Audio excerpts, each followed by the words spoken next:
Hello, and welcome to the Orthodontic Products Podcast. I'm your host, Allison Warner.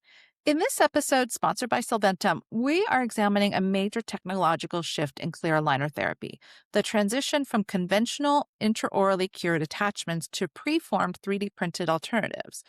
The traditional attachment workflow has long been a primary source of clinical unpredictability for orthodontic teams, largely due to the manual flash removal process and its downstream impact on precise tooth tracking. Our guest today is Dr. Thomas Crary, a board-certified orthodontist who practices at Milestone Orthodontics in Minnesota. Dr. Crary was one of the pilot testers for Solventum's Clarity Precision Grip attachments, and he joins us to share his clinical insights on how integrating fully cured, preformed composite attachments can streamline daily practice operations, improve bond strength, and elevate the patient experience. Here's our conversation. Dr. Crary, thank you so much for joining me. I really appreciate it. Good morning. Happy to be here. Thanks for having me. Yeah. Okay. So let's kind of start with getting to know you a little bit. So, as both the practicing orthodontist and a Solventum partner, can you share a little bit about your practice and how does aligner treatment fit into your day-to-day workflow at this point? Absolutely. Yeah, a little bit about me. I was born and raised in Minnesota. I pursued engineering actually as an undergraduate degree, but like right at the end of it, I realized I want to be an orthodontist and pursued that. Went to University of Iowa for dental school and residency as well for orthodontics. Graduated 2018 and joined a group practice that's now called Milestone Orthodontics back home in Minnesota.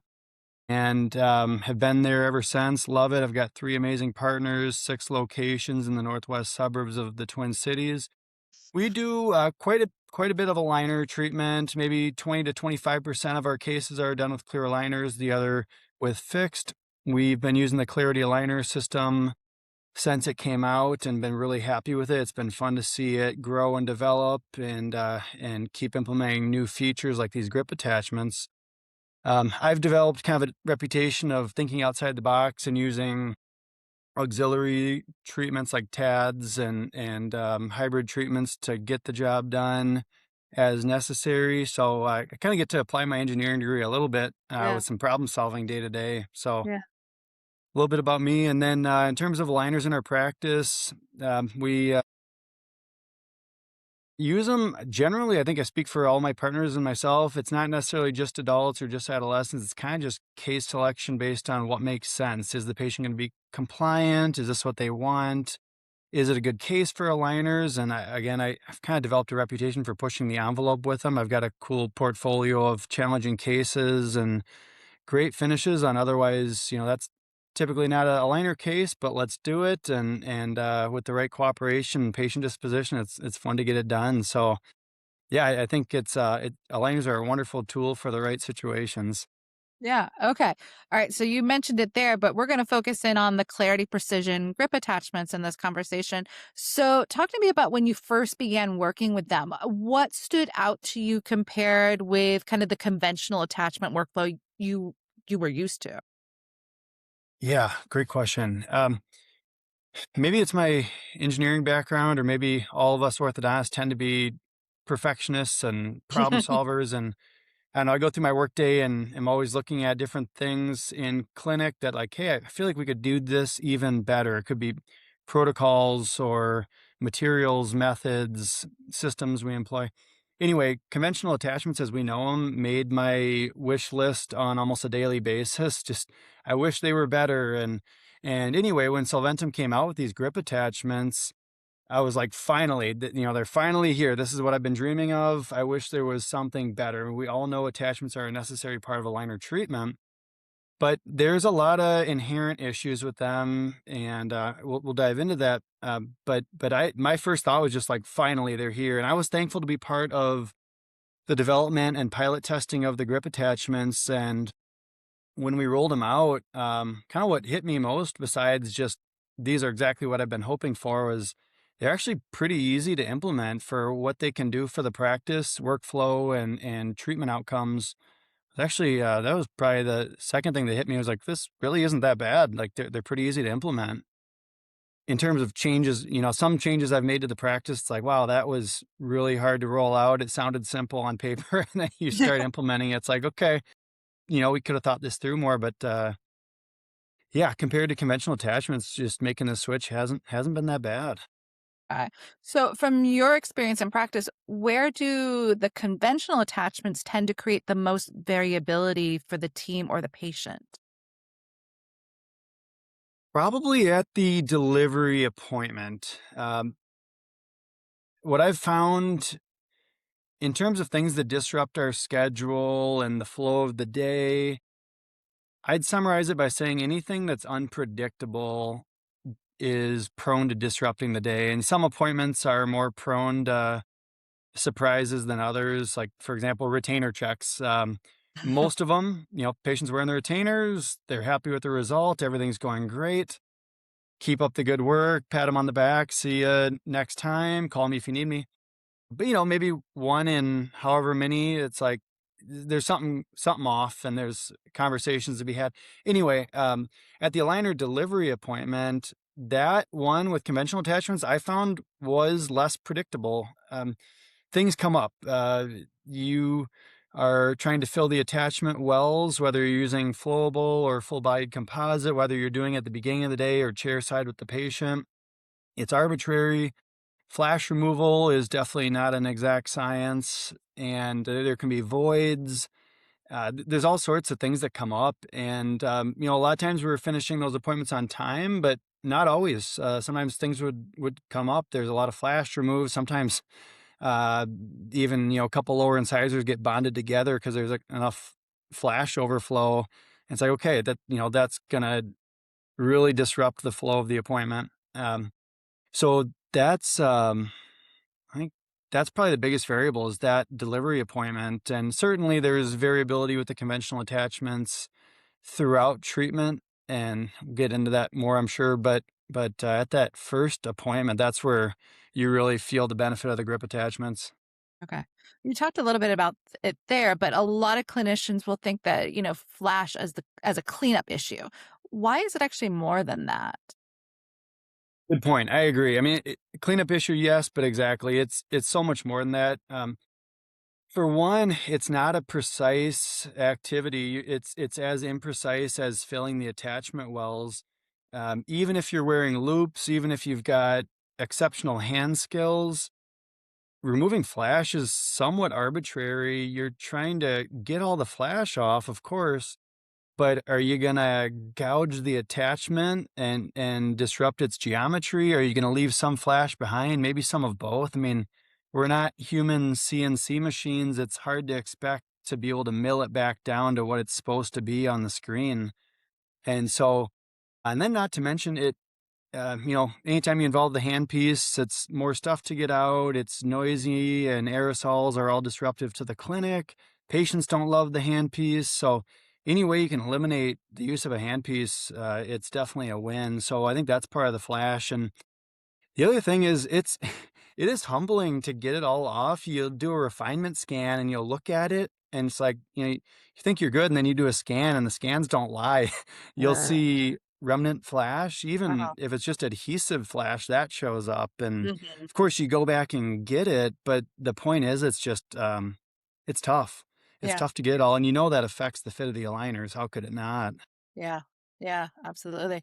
So then, okay, so talk to me then about having a preformed 3D printed attachment. How does that change the bonding appointment for you, the doctor, the team, and the patient? I think it helps each of those parties. From a doctor standpoint, I still go over and check the attachments once they're placed, but increasingly it starts to feel like a formality. Like I'm just going over just to say hi and because they turn out great. They're predictably good. But I still check them. From the patient standpoint, yeah, avoid the handpiece, and there's nothing worse than you're trying to deliver the best care you can, and first impressions make a big difference. So if a patient's starting off in treatment and all of a sudden, an attachment comes off, or they've got to go in and repair one because it had a huge void, or there's a lot of flash, and I come over and check, and there's still more flash to get off. It's okay, where everyone's doing their best, and as long as we get it right. But Yeah. still, you want patients, especially the first impression, to be the best possible. And if it feels like things are going wrong, understandably, you're going to start to question, like, what's going on? They had to redo that attachment twice. There was a void under it. They had to peel it off and get a new one on. So, um, I think from the patient standpoint, definitely a lot smoother. And then my assistants love it. When I was doing that beta testing, the pilot study on these grip attachments, we I remember I'll never forget the morning. It was fun. It's like, hey, we're trying something new. It's a really cool technology I've been part of. And I, of course, talked to the patient, said, hey, here's what we're doing. Are you okay with it? And everyone was on board. I trained my assistants in as a pretty quick training session, but there's some little nuances to know. And then at the end, they were saying, like, wow, these are really cool. I can see why you're excited about it. When are these going to be widespread use, or is this kind of one and done? And I was like, no, they're coming. It's exciting. And they're like, well, I can't wait till we get to use this on everybody. So really, in terms of me, the patient, and my team, everyone wins. It's great. Yeah. Okay, so what have you noticed about aligner engagement and tracking when using these grip attachments? Right.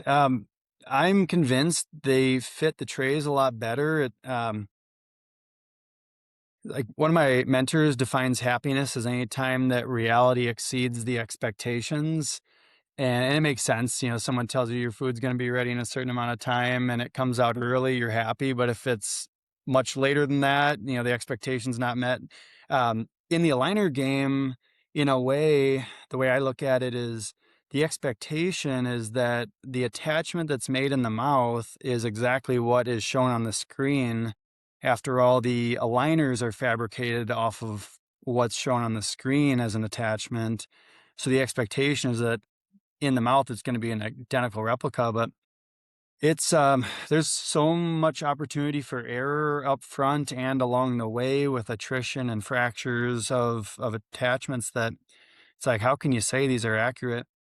So um, I'm convinced that my tracking is improved, and I know Solventum did a survey of orthodontists, and the overwhelming majority found that, yeah, like, we're convinced that there's better tracking. Of course, the fundamentals must be in place, good compliance and a good plan and all that, but I am convinced it's helped a lot. And I won't be surprised if, with further studies on the topic, if they come back and say, yeah, it's like, proven that it really improves tracking, even for tough tooth movements like extruding a lateral incisor and some of the notoriously challenging things. So it's exciting. It's fun to see it work. It's not only easier to place them, but they work better too. So Okay. it's been fun to see.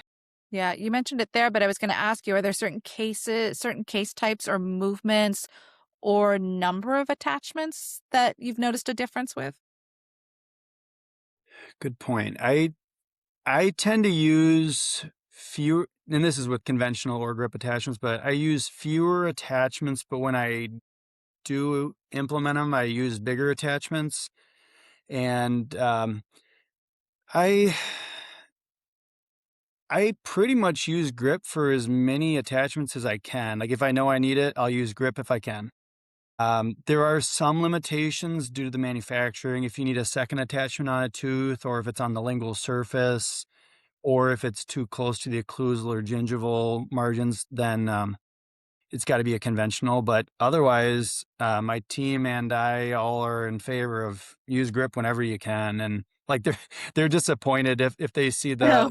the blue on the little odontogram map of where the attachments are going. They see them in blue. That blue is for the conventional, and green is for the grip attachments. And they're like, do these need to be conventional? I'm like, yeah, unfortunately they do. Do yeah, you still got it, but yeah, so they're kind of, they love it. They're spoiled kind of with the grip attachments now. Oh, there you go. Well, okay. So, durability is another area that matters throughout treatment. So, what should clinicians know about how these attachments actually hold up over time? Yeah, that's another advantage. I think of it as, like, back to restorative dentistry, anything made intraorally, direct restoration, direct composite fillings, versus anything made in the lab, crowns, etc. Anything made in a controlled lab environment is gonna be of higher quality, surface, porosity, material strength, etc.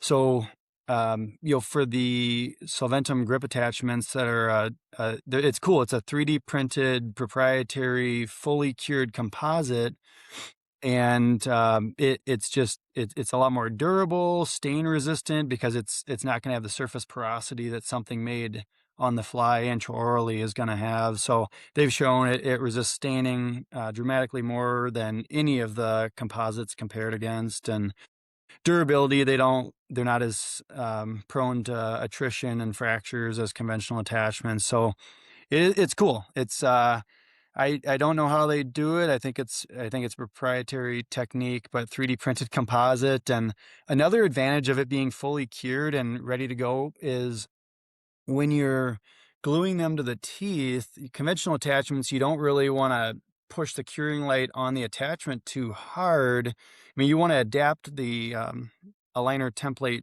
to the teeth, but if you push on the attachment too hard before it's cured, you'll distort it. The plastic's somewhat soft. But with the grip attachments fully cured, we actually recommend pushing the attachment against the tooth fairly, with fairly firm pressure. Use the curing light tip and push it on there before starting the light up.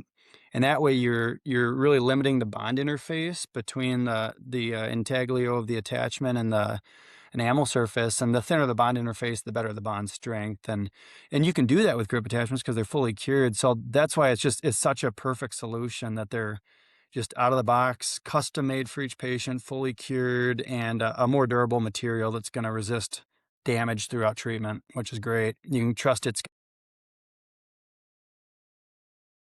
Okay.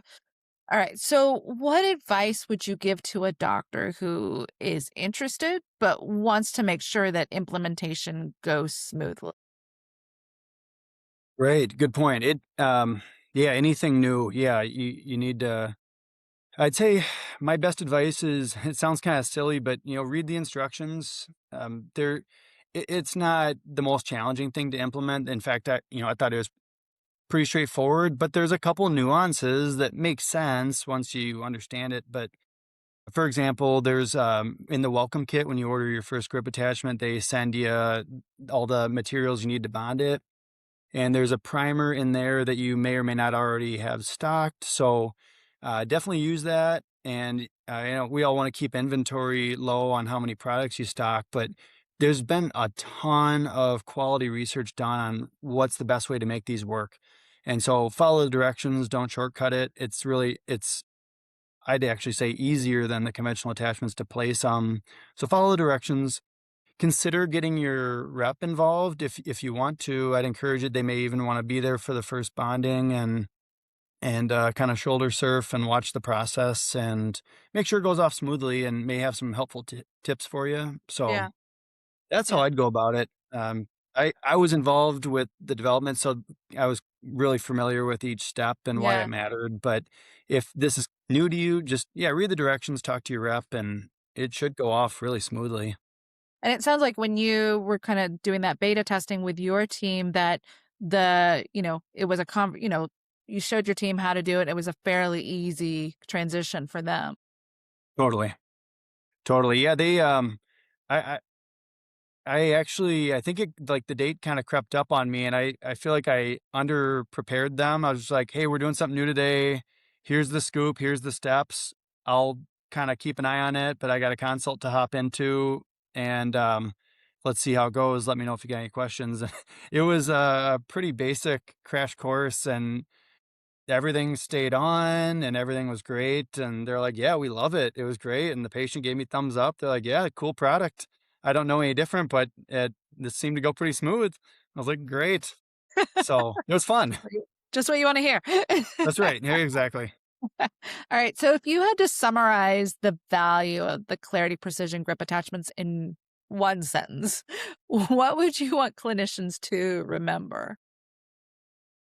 I would say, in the spectrum of new technologies and things that you can implement, for what grip attachments can do for your workflow and predictability of the delivery appointment, and tracking and stain resistance, etc. For how powerful of a change it can make to your process, it's actually quite easy to add into your protocol compared to, many other new things out there. There's so many great things you can consider implementing, but this is an easy one to do it with. Yeah. Well, Dr. Crary, it's been great talking to you. I really appreciate you sharing your experience. Yeah, it's been a privilege being here. Thanks for having me. As always, thank you for joining us. Be sure to subscribe to the Orthodontic Products Podcast to keep up with the latest episodes, and be sure to check out orthodonticproductsonline.com to keep up with the latest industry news. Until next time, take care.